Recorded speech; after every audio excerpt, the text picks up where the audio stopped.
92.7 big FM पर आप सुन रहे हैं यादों का edit box with Nilesh Mishra, और मैं आपको सुनाने जा रहा हूँ यामिनी मिश्रा की लिखी कहानी इंतजार के आगे, बिना किसी एड ब्रेक के।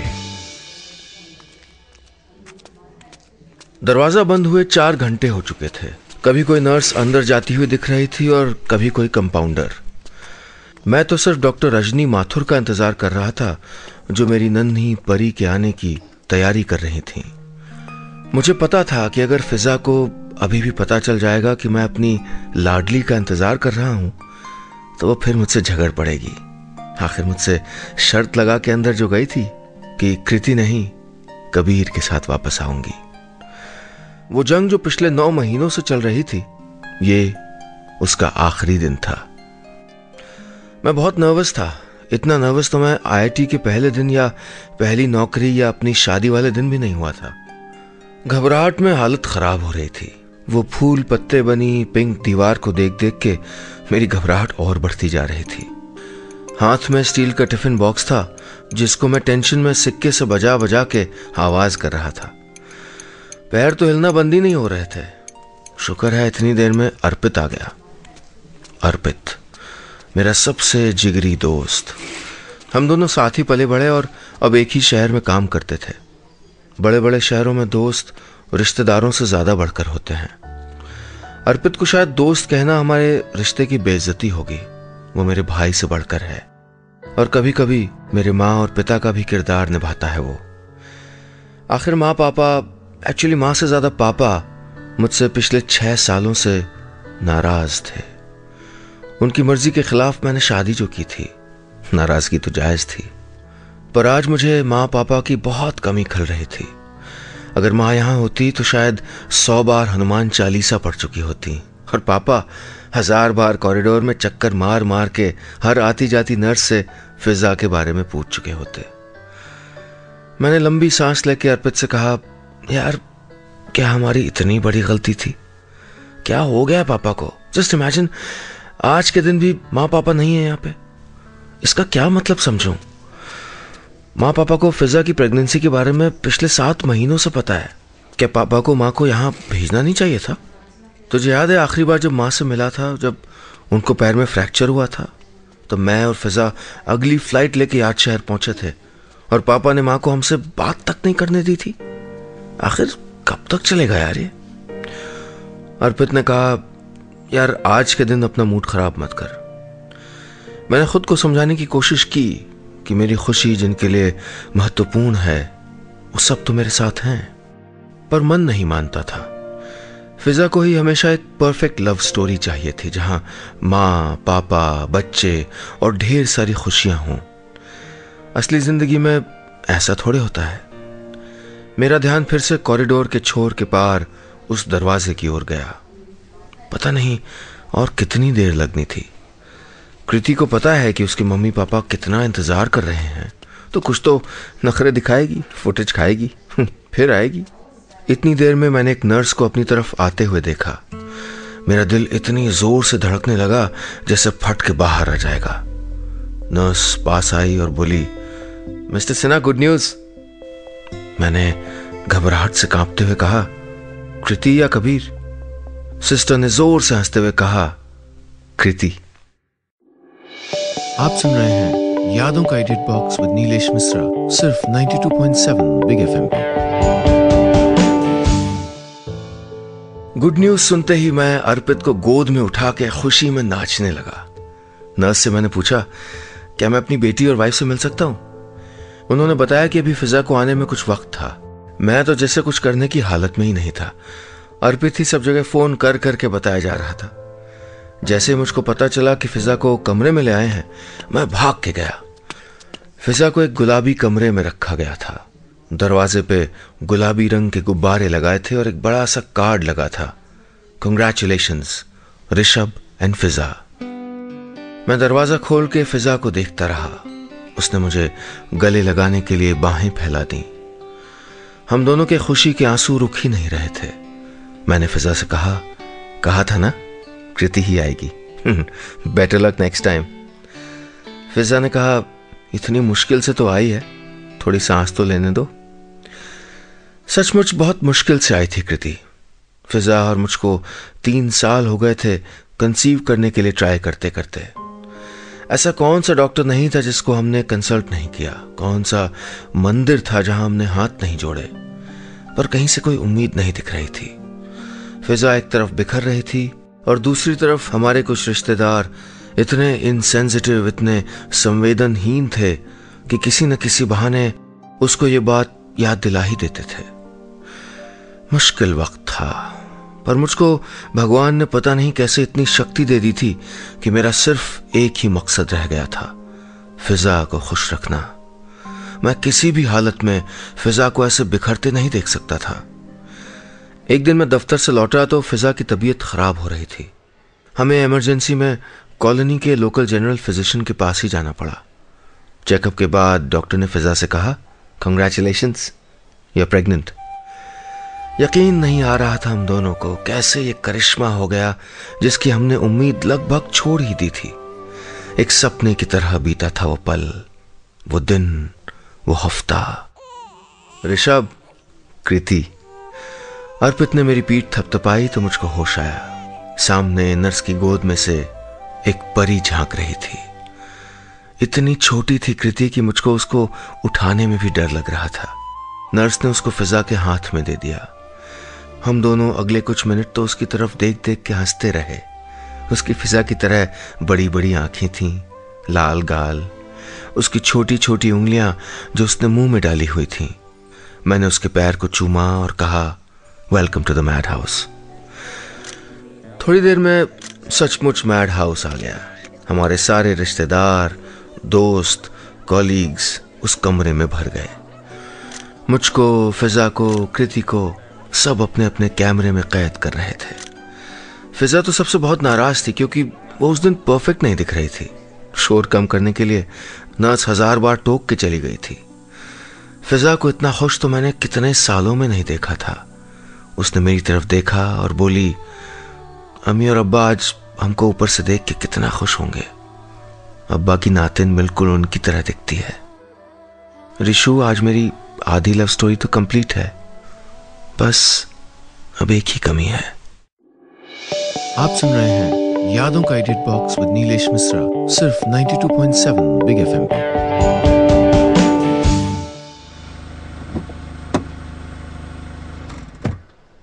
चार दिन बाद फिजा और कृति को मैं घर ले आया। जहां माँ पापा को होना चाहिए था, वहां अर्पित और उसकी पत्नी नीलिमा पूजा की थाली लिए खड़े थे। नीलिमा ने कृति की नजर उतारी और फिजा ने उसको एक छोटा सा काला टीका लगा दिया। अगले 3 घंटे सब लोग बैठे रहे, खूब हंसी मजाक चलती रही।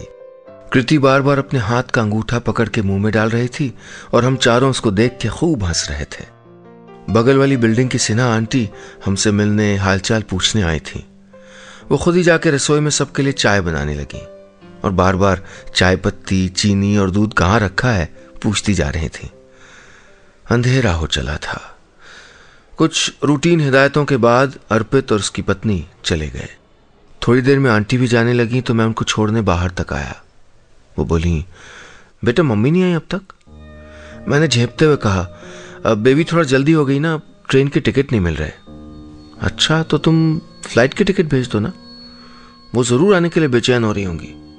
ये कह के आंटी सीढ़ियां उतरने लगी। मैं कुछ देर तक उनको जाते हुए देखता रहा। दरवाजे की कुंडी लगा के मुड़ा ही था कि तभी फिजा ने आके मुझको पीछे से थाम लिया। बोली, थैंक यू, मुझको सबसे कीमती तोहफा देने के लिए। इससे पहले कि मैं कुछ कह पाता, कृति रोने लगी। अब लगा कि इस घर में हमारे अलावा एक और है जिसकी हमको खुद से ज्यादा देखभाल करनी है। अगले कुछ घंटे हमारे घर से सिर्फ कृति के रोने की आवाज आ रही थी। पता ही नहीं चल पा रहा था कि इतना रो क्यों रही है। अभी तक तो सब कुछ नर्सेस कर रही थी, अब हमको करना था, या शायद सिर्फ मुझको। फिजा तो 4 कदम चल के थक जा रही थी। मैं डर गया था, कैसे कर पाऊंगा ये सब। फिजा ने कहा, आया रख लेते हैं। मैंने कहा नहीं। डर से बढ़कर एक अजीब सी जिद सवार थी मेरे अंदर, जैसे किसी को कुछ साबित करके दिखाना था। मैंने हिम्मत जुटा के कृति के पापा के साथ उसकी दादी बनने की भी कोशिश की। उसकी नैपीज बदलना, फिजा के लिए हल्दी का दूध बनाना, सौंठ के लड्डू देना, कपड़े धोना, खाना बनाना। पर अकड़ टूटने में देर नहीं लगी। आखिरकार सिन्हा आंटी को मनाया कि वो कृति को नहला दे। वैसे मेरी शहजादी को मेरा सोना बिल्कुल पसंद नहीं था। जैसे ही आंख लगती वैसे वो रो रो के हमको उठा देती। घूम घूम के लोरी गा के सुलाने की कोशिश करता। रात रात सिर्फ रूम हीटर एडजस्ट करता रहता ताकि कृति और फिजा को ठंड न लग जाए। उस रोज मैं कृति को मोजे पहना रहा था। फिजा नहाने गई हुई थी। फोन की घंटी बजी। मैंने किसी तरह एक हाथ से कृति को संभालते हुए दूसरे हाथ से फोन उठाया। आवाज आई, बेटा। मां की आवाज थी। वो बहुत धीमे धीमे बात कर रही थी। बस इतना ही बोली, मेरी पोती और फिजा की देखभाल ढंग से करना, मैं जल्दी आऊंगी। इससे पहले मैं कुछ कह पाता, लाइन कट गई। आप सुन रहे हैं यादों का edit box with Nilesh Mishra, सिर्फ 92.7 बिग एफएम पे। कृति को दूसरे पैर का मोजा पहना रहा था मैं, पर नजर फोन पे थी। शायद फिर से मां का कॉल आ जाए, शायद कुछ बाकी रह गया हो कहने को। मां ने भैया की बेबी के लिए हर रंग के मोजे बनाए थे। जब भाभी और बेबी को घर लाए थे तो मां तो जैसे एक मिनट चुपचाप नहीं बैठ सकती थी। भाभी और बेबी का सब कुछ मां ने ही किया था, अकेले। एक सिर्फ वही तो ज्ञानी थी हम सब में, बाकी तो सिर्फ बेबी के साथ खेलने के लिए थे। और भाभी के साथ तो रानी जैसा बर्ताव किया जा रहा था। काश मैं भी इसी तरह फिजा को इतना खास महसूस करा सकता। मैंने कृति की फ्रॉक सही की और उसके कान में धीरे से कहा, बेबी, दादी जल्दी आपसे मिलने आएंगी, आपको लोरी सुनाएंगी, आपकी मालिश करेंगी। मुझे पता है वो भी अपनी नन्ही परी से मिलने के लिए तड़प रही होंगी। कुछ दिन बाद कृति का नामकरण था। उसका नामकरण मैंने बहुत धूमधाम से किया। आखिर इतने साल बाद घर में खुशियां जो आई थी। मैंने पूरा घर गेंदे के फूलों से सजा दिया। बस हम दोनों के माँ पापा ही नहीं थे, बाकी सब दोस्त रिश्तेदार सब मौजूद थे। मैंने फिजा को सख्ती से कह दिया था कि वो नहीं उठेगी। पर शाम को जब फिजा पीली साड़ी पहने लाल बिंदी लगाए बाहर आई तो इतनी सुंदर लग रही थी जैसे शादी वाले दिन। मैंने उसका हाथ थामा तो उसने इशारे से कहा, मैं बिल्कुल ठीक हूं, डोंट वरी। थकान के बावजूद वो मुस्कुरा के सारे मेहमानों से मिली। मेहमानों के जाने के बाद मुझको बाजार जाना पड़ा, कुछ जरूरी सामान, कुछ दवाइयां खरीदने। मोबाइल गाड़ी में छूट गया था। वापस आके देखा तो फिजा के 4 मिस्ड कॉल्स थे। मैंने फौरन कॉल बैक किया। फिजा ने फोन तो उठाया पर मेरे हेलो का जवाब नहीं दिया। बदले में उसकी हिचकियों की आवाज आ रही थी। उसकी आधी बातें मैं समझ ही नहीं पा रहा था। मैंने कहा, फिजा ढंग से बताओ हुआ क्या? कृति रिस्पॉन्ड नहीं कर रही है। फिजा ने कहा, जल्दी कराओ। उस दिन मैंने अपनी जिंदगी में पहली बार इतनी तेज गाड़ी चलाई थी। न जाने क्या हो गया था, मेरे दिमाग ने काम करना बंद कर दिया था। इतना ट्रैफिक देख के ऐसा लग रहा था जैसे पूरे शहर की गाड़ियां आज बस इसी सड़क पे आ गई थी। मुझे 1 घंटा हो चुका था। फिजा का फिर से फोन आया, मैं तुम्हारा इंतजार नहीं कर सकती, मैं ऑटो लेके सेंट मेरीज जा रही हूँ। मैंने गाड़ी सेंट मेरीज हॉस्पिटल की ओर मोड़ दी। गाड़ी पार्क करके जैसे ही गेट के अंदर दाखिल हुआ, फिजा मुझको देखते ही मेरी तरफ दौड़ी और मुझको पकड़ के रोने लगी। हाथ से इशारा करते हुए कहा, वहां रखा है कृति को, एग्जामिन कर रहे हैं। ऋषभ, तुम प्लीज डॉक्टर से बात करो, मुझे कृति को देखना है अभी। इतना बोलते ही फिजा चक्कर खा के जमीन पे गिर पड़ी। फिजा को दूसरे कमरे में एडमिट करना पड़ा। उसका ब्लड प्रेशर बहुत लो हो गया था। दवा देकर उसको थोड़ी देर के लिए सुला दिया गया। फिजा के कमरे से निकलकर मैं आईसीयू की तरफ बढ़ा। वहां डॉक्टर से मिला तो उन्होंने बताया कि कृति के लंग्स में कंजेशन हो गया है। वो ढंग से सांस नहीं ले पा रही थी। उसको अस्पताल लाने में थोड़ी देर हो गई थी, इसलिए कुछ देर उसको ऑब्जर्वेशन में रखना होगा। इसके बाद उनकी कई बातें जैसे मेरे कानों तक पहुंच ही नहीं रही थी। कुछ नहीं सोच रहा था। मैंने डॉक्टर का हाथ पकड़ के कहा, मुझे वहां ले चलिए प्लीज, एक बार अपनी कृति को देखना चाहता हूं। आप सुन रहे हैं यादों का edit box with Nilesh Mishra, सिर्फ 92.7 बिग एफएम पे। डॉक्टर मुझको एक नर्सरी में लेके गए जहां बहुत सारे बच्चों को ऑक्सीजन सपोर्ट पे रखा हुआ था। इतने सारे बच्चों को तारों से लिपटे हुए देख के दिल दहल गया। मैंने डॉक्टर से रुक रुक के कहा, क्या मेरी कृति को भी ऐसे ही रखा जाएगा? डॉक्टर ने मेरे कंधे पे हाथ रखा और मुझको आगे चलने का इशारा किया। मैं आगे बढ़ा तो मुझको कृति दिखी। मेरी नन्ही परी को इन्होंने एक कांच के बक्से में ऑक्सीजन सपोर्ट के साथ रखा हुआ था। मैंने मेज का सिरा पकड़ के खुद को संभाला। भगवान इस मासूम की तकलीफ मुझको दे दे, मेरी कृति को अच्छा कर दे। अच्छा हुआ फिजा ने कृति को ऐसे देखा नहीं, वो बर्दाश्त नहीं कर पाती। मैंने कांच के बक्से के बाहर से कृति का पैर चूमा और कहा, बेटा जल्दी घर जाएंगे, आप घबराना मत, माँ पापा आपके पास ही हैं। मैं बाहर निकल गया। उस सुनसान कॉरिडोर में बैठे हुए अपने जैसे कितने परिवारों को वहां भगवान से अपनों के लिए दुआ मांगते देखता रहा। अपने आप को हौसला देता रहा कि सब ठीक हो जाएगा। फिर भी रह रह के आस छूटने लगी थी। समझ नहीं आ रहा था फिजा को देखूं या कृति को। कुछ देर बाद डॉक्टर ने बताया कि फिजा को होश आ गया था। मैं उसको देखने के लिए उठा।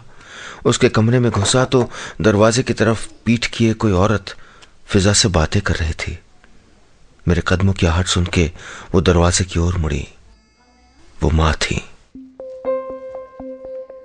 एक सेकंड के लिए सब कुछ भूल गया।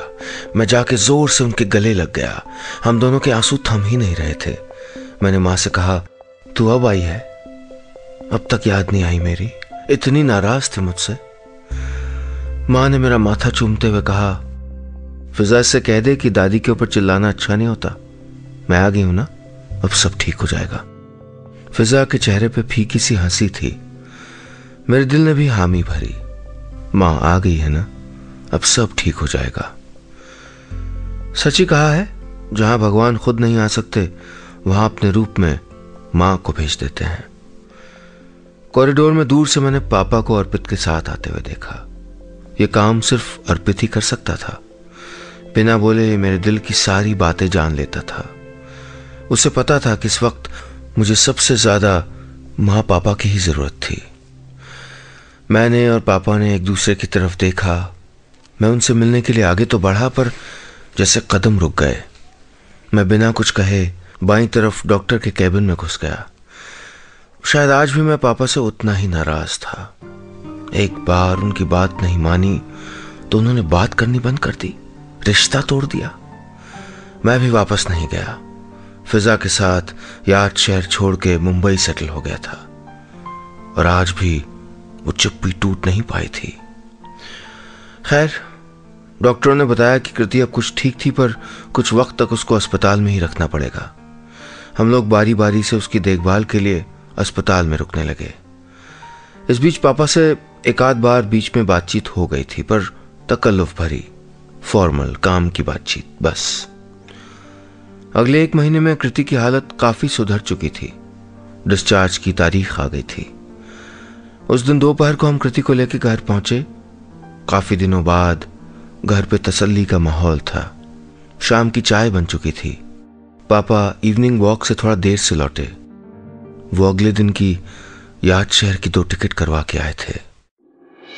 आप सुन रहे हैं यादों का edit box with Nilesh Mishra, सिर्फ 92.7 बिग एफएम पे। फिजा भी बेड रेस्ट पे थी। बहुत देर तक बैठे रहने के बाद खड़ी होती तो उसको चक्कर आ जाता। मैंने ऑफिस ज्वाइन कर लिया था। कृति की जिम्मेदारी अब माँ पे आ गई थी। शाम को माँ कृति के लिए दूध गर्म कर रही थी। पापा इवनिंग वॉक से लौट आए थे। कुर्सी खींचते हुए उन्होंने कहा, अब तो कृति ठीक है, घर आ गई है। उधर याद शहर में काफी काम पड़ा है, हम दोनों अब चलेंगे, कल शाम की ट्रेन है।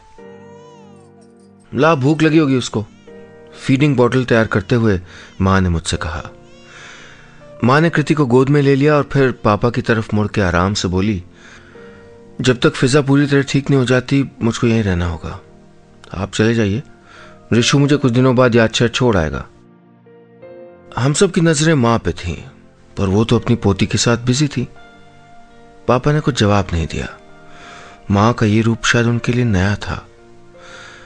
सुबह सुबह कृति को चुप कराने का एक ही तरीका था, उसको गोद में उठा के घर के हर फोटो फ्रेम के सामने ले जाके मैं तरह तरह की कहानियां सुनाता था और वो रोना धोना छोड़ के अपनी आंखें बड़ी बड़ी करके मुझको सुनती रहती। उस रोज पता नहीं कब माँ हमारे पीछे आके खड़ी हो गई। कितना कुछ कहना सीख गया है तू? माँ की आवाज सुन के मैं पीछे मुड़ा।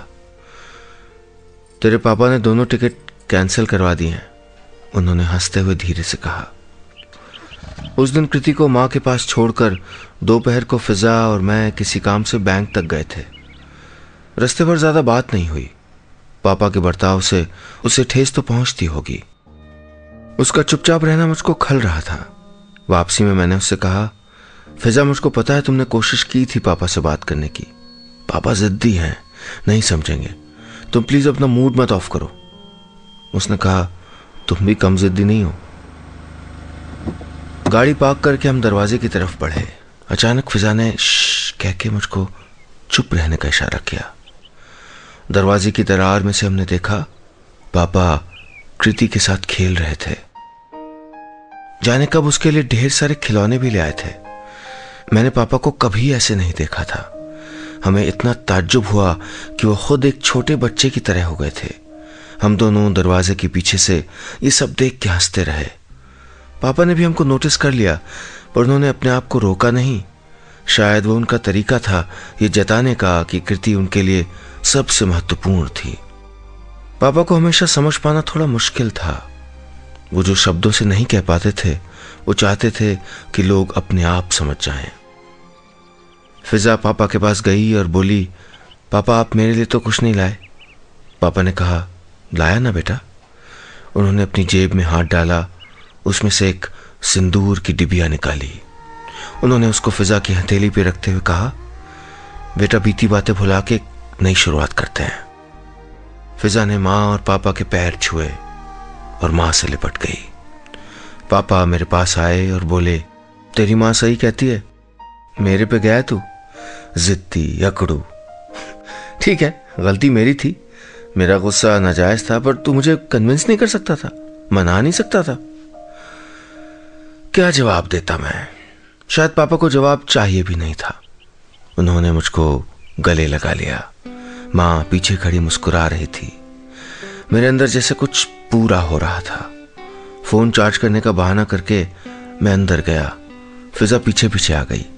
बोली, बाहर सबके सामने रोने से शर्माता है मेरा मैनली अकड़ू पति, है ना? मैंने कहा, मेरी भी गलती थी ना, अब नहीं है, अब सब अच्छा है। वो बोली, तुम खुश हो ना? मैंने पूछा। बहुत। फिजा ने आंखें बड़ी करते हुए कहा, आज मेरी लव स्टोरी पूरी जो हो गई। बस इतनी सी थी कहानी।